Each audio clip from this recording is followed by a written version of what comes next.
Hello, my friends. Today, the fighting continues along the entire front line and the situation remains challenging. Although the Ukrainian armed forces are still on the defensive and effectively repelling Russian attacks, it's crucial to withstand the Russian offensive today. Only when their forces begin to weaken, of course, if that happens, will the Ukrainian armed forces will be able to launch their own counteroffensive. For now, let's look at the current situation along the front line, starting with the Kharkiv direction. The occupiers are gradually losing positions as the Ukrainian armed forces conduct counterattacks. The southern part of the village of Gliboke has already been cleared of the occupiers, and now the fighting is ongoing for the northern part. The Russians are periodically trying to break through the fields to the village of Liptsi, but there have been no changes along the front line over the past day. And reports are emerging that the Ukrainian armed forces have entered the village of Lukyansk and are conducting a cleanup operation. But we are waiting official confirmation and updates on the front line. In Vovchansk, the fighting also continues, and the Ukrainian armed forces are seeing success here as well. Our units are carrying out counterattacks and attempting to push the occupiers from the outskirts of the city. The Russians realize their situation is dire and that they won't be able to advance quickly any further. Therefore, they have started digging in immediately behind Vovchansk. Despite the local success of the Ukrainian armed forces today, the overall situation remains challenging. This is mainly due to the fact that there are still significantly more Russian forces and there are casualties on both sides. In the Kupiansk direction, the occupiers have been storming Sinkivka, Pishane, and also Stepova Novoselivka for the third consecutive day, with 12 assaults in the past 24 hours. Despite their high level of activity, there have been no changes along the front line. In the Svatove area, all experts today are stating that the Russians are trying to advance towards Borova to reach a water barrier. But this is already clear. Today, fighting is taking place along the entire front line. They are attempting to storm Berestove, and attacks have begun on Pesotravneve. Here. The Russians had previously success here, allowing them to stretch the front line, and now they are trying to expand their controlled territory further in this area. And similarly, fighting is ongoing to the south in the direction of Cherenshina, Grekivka, and the village of Makiyivka. However, the Ukrainian armed forces are doing everything possible to maintain their defense, and the front line hasn't changed in the past 24 hours.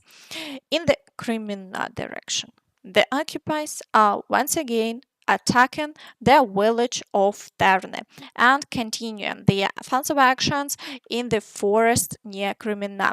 This situation remains difficult, but the Ukrainian armed forces are successfully repelling all attacks, and there have been no changes to the front line in the past 24 hours.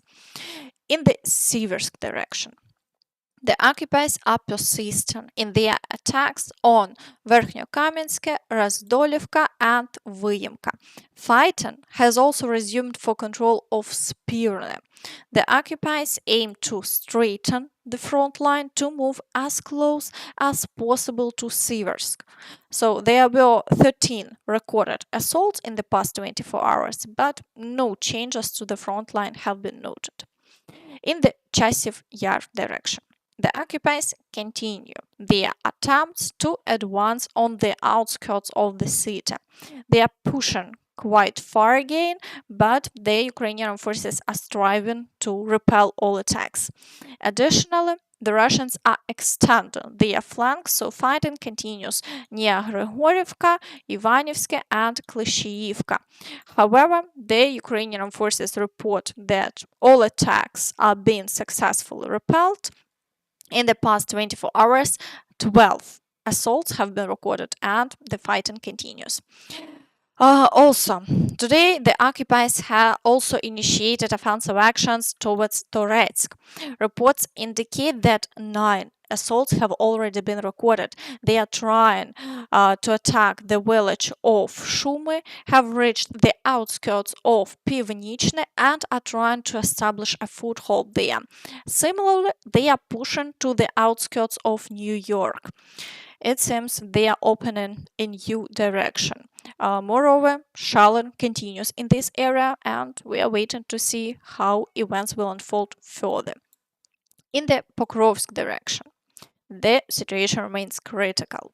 The occupiers are assaulting the area around Novoalexandrovka, pushing towards Yevhenivka, Sokil, Novoselivka, Persha, attempting to expand their controlled territory near Umanske and Yasnobrodivka. Despite 37 assaults in the past 24 hours, which indicates significant activity, the front line remains unchanged. In the Kurakhove direction, the occupiers haven't achieved success, have reduced their activity. The fighting is only reported in Krasnohorivka, while elsewhere only shelling continues. In the direction of Vuhledar, the occupiers are shelling Vuhledar itself and also storming Urozhaine. And today, attacks have begun towards Novodarivka.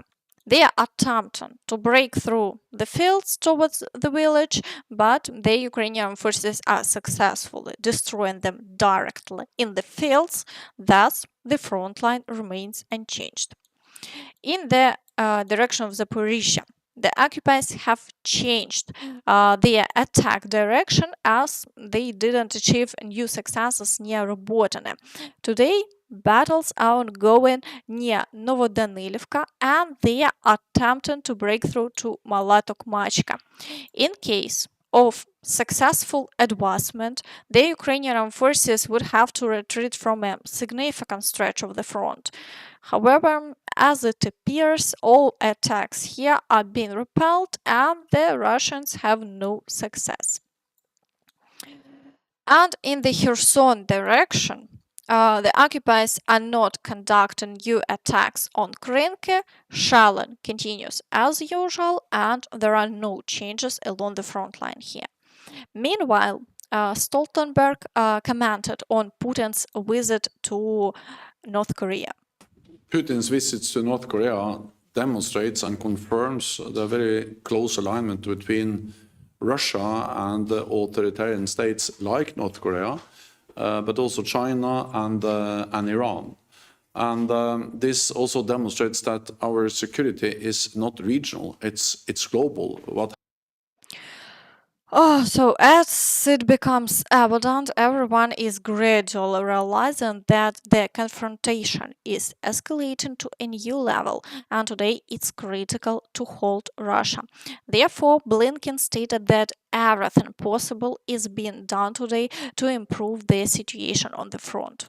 The supplemental, which passed Congress after many months, but it did pass, and it passed with overwhelming bipartisan support. We've now been working these recent weeks to speed all of that assistance to the front lines, to make sure that Ukrainians have what they needed in hand to deal with the ongoing Russian aggression. And we've seen, I think, that be very effective in terms of stabilizing the front lines and making sure that the Russians could be stopped in their offensive. It's making a big difference. Of course, as we've said all along, what makes the biggest difference is the extraordinary courage and resilience of Ukrainians themselves, both in dealing with the challenges in Kharkiv and in the east, but also taking the fight as necessary to Russia in Crimea, as well as in the Black Sea. As seen, the destruction of air defense systems in Crimea is not without purpose. Significant work will soon be carried out. Meanwhile, in Russia, the truth about the actual situation in the Russian army is beginning to surface. So, wives of mobilized soldiers have revealed what is happening in the world's second large army. Часть 29601, проходившая слаживание в городе Пенза. Наши мужчины почти 2 года достойно выполняли боевые задачи в Марьинке, Новомихайловке и Победе. Кто-то остался без рук и ног, кто-то погиб. Они, вытаскивая раненых, спасали ребят из-под огня артиллерии, тащили на себе. Никто нигде их не упоминал, не награждал. 30 мая 2024 года наши мужчины сообщили нам, что их полк расформировывают и отправляют их на 20 дней обучения. Но они были изначально введены в заблуждение их командованием, и в течение уже первых 2 дней их стали группами отправлять на штурмы, без какой-либо подготовки и обучения. У бойцов были изъяты личные вещи, документы, телефоны, чтобы они не могли сообщить родным, что происходит. Связи с ними нет с 30 мая 2024 года. Небольшую информацию удалось получить от одного из бойцов, группу которого чуть позже отправили на штурм. Из 4 человек, и они погибли через 2 дня. Всех держали в подвалах под вооруженной охраной, связываться с родными не разрешали. Приказ о переводе в штурмовую бригаду военнослужащим не зачитывался и ими не подписывался. На сегодняшний день мобилизованные находятся уже 15 дней на штурме. Связи с ними нет. Замены их для отдыха нет. Бойцам сказали, что только после полного взятия города им разрешат вернуться для отдыха на позиции, а это может продлиться и 2, и 3 месяца. Человеческие ресурсы ограничены, и этот измор бойцов не приведет к должному исполнению поставленных задач. От командования поступает только информация о без вести пропавших и убитых. Нет эвакуационных групп и подкрепления, нет провизии и воды в условиях жаркой погоды. Наши мужчины не сбежали, не уклонились, а пошли достойно исполнять свой долг перед Родиной, бессрочно. Поэтому просим разобраться в правомерности распределения полка, принудительного вступления в штурмовую бригаду, отмены плановых отпусков, изъятия личных вещей и документов военнослужащих, а также направить проверку в воинскую часть 29601 для выяснения законности и обоснованности данных действий. Просим обеспечить защиту прав и свобод мобилизованных бойцов. Все видели видеообращение нашего гаранта Конституции Владимира Владимировича Путина, где говорилось, что мобилизованные будут нести военную службу на 2-й, 3-й линии обороны. Просим исполнить эти гарантии в полной мере. Наш президент призывал беречь не только боекомплект, но и людей. Пожалуйста, помогите это сделать. Надеемся на ваше содействие. So, we see that not everything is as good for them as Putin describes. And for real, how pitiful they are. They turn to him, but I think he doesn't care at all. So, and that's all from me. So please don't forget to like this video, subscribe to the channel, and of course hit the notification bell to stay updated on all the latest news. Thank you for watching and see you next time. Bye bye.